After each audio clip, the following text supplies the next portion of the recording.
Sim. Vai, Carla, candidato, diga. uma questão que eu queria falar pouco sobre as propostas para as mulheres, né? O senhor tem também aí algumas declarações polêmicas e a gente vive atualmente uma onda muito forte. Inclusive, há um documentário de um documentarista britânico por dentro da machosfera, né? Que fala um pouco desse mundo red pill aí. Eu queria saber quais são as suas propostas para as mulheres. E há nessas discussões, inclusive, quem chega a falar hoje ali nos Estados Unidos, em outros países já mais de direita, que as mulheres não deveriam nem ter direito a voto. Enfim, eu queria saber a sua opinião e suas propostas para as mulheres que hoje no Brasil representam a maior parte do eleitorado.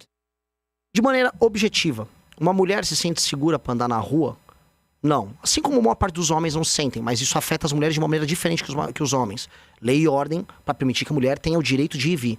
Uma mulher se sente segura dentro de casa com cumprimento de penas ou com políticas velozes para impedir que um marido violento agrida elas? Não, ela não se sente segura. A gente vê, mesmo com a instituição das delegacias da mulher, um direito muito lento nisso. Uma outra coisa, as mulheres se sentem, nesse caso não é nem segura, contempladas por uma política educacional que trata as escolas como depósito de criança enquanto ela trabalha? Não. Muitas dessas mulheres se ressentem dos maridos que não pagam suas pensões. A forma como a justiça busca esse pagador de pensão vem sendo eficiente? Não. Quando eu falo especialmente das mulheres mais humildes, isso aqui é o que de fato aflige a vida delas. As mulheres estão no mercado de trabalho, as mulheres, elas têm suas crianças, elas têm seus desafios, têm suas vidas profissionais, e a gente tem que permitir que elas executem, vamos dizer, seu exercício de cidadania da maneira mais simples e ampla possível. Hoje, o básico não é garantido para elas. A questão para mim vou falar isso sempre em termos mais abertos, isso não é garantido para quase ninguém no Brasil. Eu podia fazer uma clivagem, sabe, o negro, ele tem seus direitos garantidos, qual é a sua política pro negro? No fundo, é a mesma para as mulheres. Esse projeto de lei que combate a misoginia foi aprovado no Senado, já está na Câmara. O senhor defende? O senhor aprova? Populismo puro e simples. O senhor é contra? Populismo puro e simples. Não é necessário ter uma medida legal para proteger, impedir que mulheres sejam vilipendiadas em redes, por exemplo? Se alguém cometer uma calúnia, uma injúria, uma difamação, hoje a legislação ela contempla as formas das pessoas se defenderem. Agora, você cria espaços cinzentos para arbitrariedades, para discussões, por vezes, bizantinas. Eu vi uma discussão, nem sei se foi aqui no UOL, sobre, olha, uma mulher ser interrompida no ambiente de trabalho é qualificado como misoginia. Entendi, e aí isso vai ser equiparado à injúria racial? Pô, quer dizer, se eu interromper uma mulher numa reunião, eu vou estar cometendo algo similar a uma injúria racial? É óbvio que isso não é razoável. É óbvio que essas discussões são irrazoáveis, elas estão andando com agendas identitárias. E nesse sentido, eu acho que isso não é bom para as mulheres, para os homens, para a gente que quer constituir família, não é bom para ninguém. Os critérios têm que ser objetivos nesse sentido.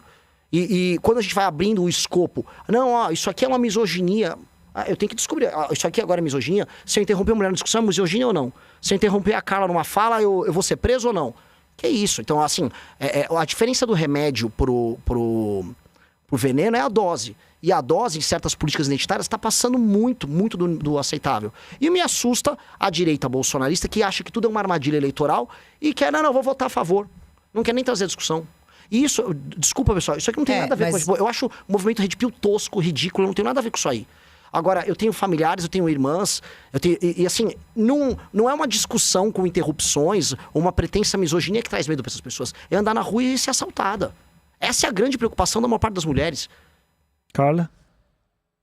Não, claro. E as mulheres também são mortas pelos seus companheiros. Há um feminicídio e nessa onda Red Pill há aí um crescimento de diminuir o papel da mulher, né?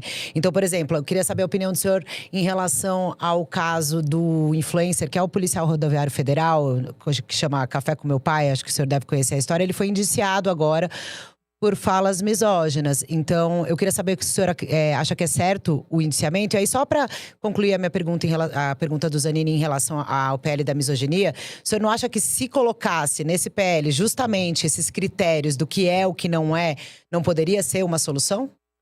Veja, eu não vou ficar na posição de advogado do influencer Café com Meu Pai. Até fui ver o caso dele ali, ele é um bolsonarista, eu acho, ele nem gosta da gente. Então, eu nem sei, eu sei que o conteúdo dele é voltado pra mulher e o público dele é público feminino. E aí é uma questão dele com o público dele. Eu acho que nenhuma mulher foi obrigada a ver o conteúdo dele.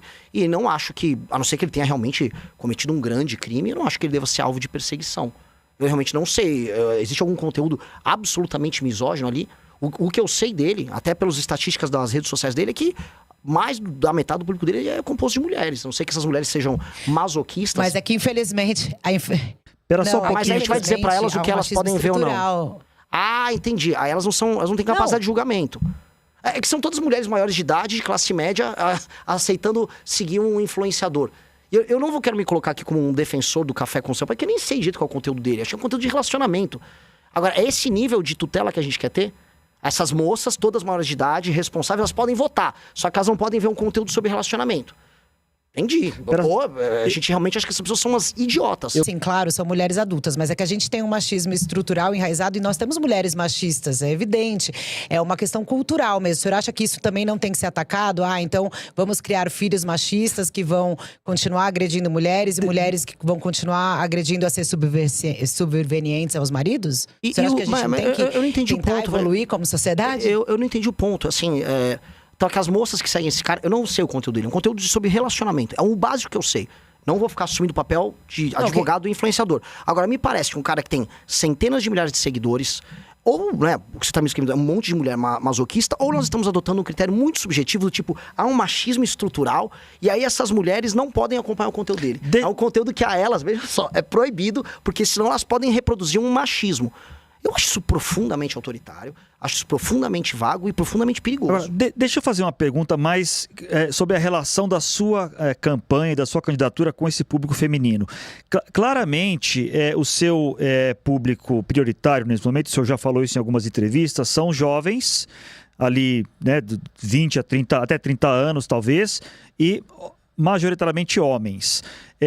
Essa certa dificuldade com o público feminino que o MBL tradicionalmente teve, que talvez o senhor tenha também na sua pré-candidatura, o senhor acha que tem alguma relação com alguns episódios aí pelos quais o senhor foi acusado no passado?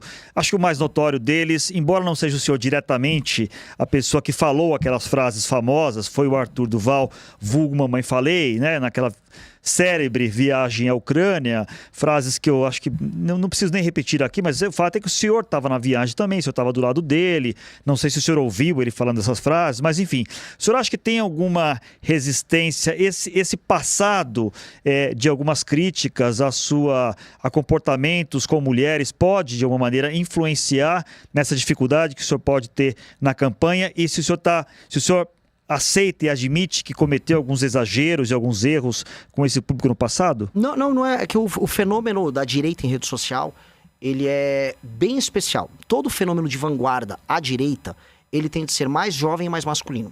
Foi assim com o Bolsonaro, foi assim com o Trump, foi assim com o Milei. Para dar 3 exemplos aqui.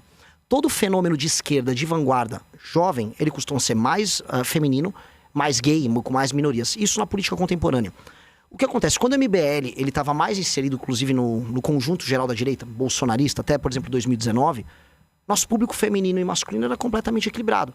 Nós tínhamos uma participação de mulheres mais velhas bem maior. Mulheres mais novas nem tanto, porque elas estavam mais à esquerda. Isso no mundo todo, tem inúmeros estudos sobre isso. Quando nós rompemos com o universo do bolsonarismo, ali em 2019, aí nós ficamos apenas com o público mais jovem, que é um público de vanguarda, que vai ser mais masculino. E isso é uma condição de um processo de crescimento. Quem começa como vanguarda na direita, em geral no mundo, é isso. E você não tem vários Artures Duval fazendo áudios nesses lugares. O caso do Milei é um caso específico, o caso do Bolsonaro específico, o caso do Trump específico, e é o nosso caso também. O que está acontecendo agora é a famosa regressão à média, no caso das mulheres. O número de seguidores nossos feminino vem aumentando bastante e o nosso apelo junto a esse universo começa a subir. Várias lideranças nossas têm um público feminino igual ou maior do que o masculino. Isso é parte de um determinado processo. Mesma coisa eu posso falar, por exemplo, o processo que o Mandami passou em Nova York. Ele quase não tinha um eleitor masculino.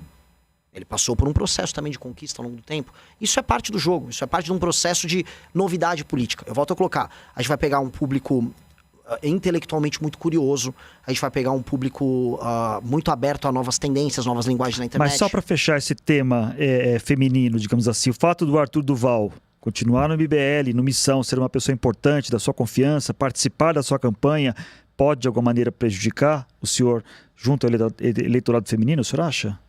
Não sei, mas eu não vou abandonar um amigo se isso me prejudicar eleitoralmente, porque eu acho que ele é uma pessoa muito valorosa, ele errou, ele já se desculpou pelo erro dele, e ele foi cassado não por conta disso. Ele teria cargo no seu governo, por exemplo? Não sei se ele teria saco para ser o ministro. Não, acho que não é muita pegada dele, não. O Arthur, ele tá agora num processo de construção de lideranças. Ele tá rodando o Brasil, ajudando a formar novos líderes. Não é uma discussão que a gente teve. Gostou do vídeo? Não esquece de deixar o like e se inscrever no canal para nos ajudar com a divulgação.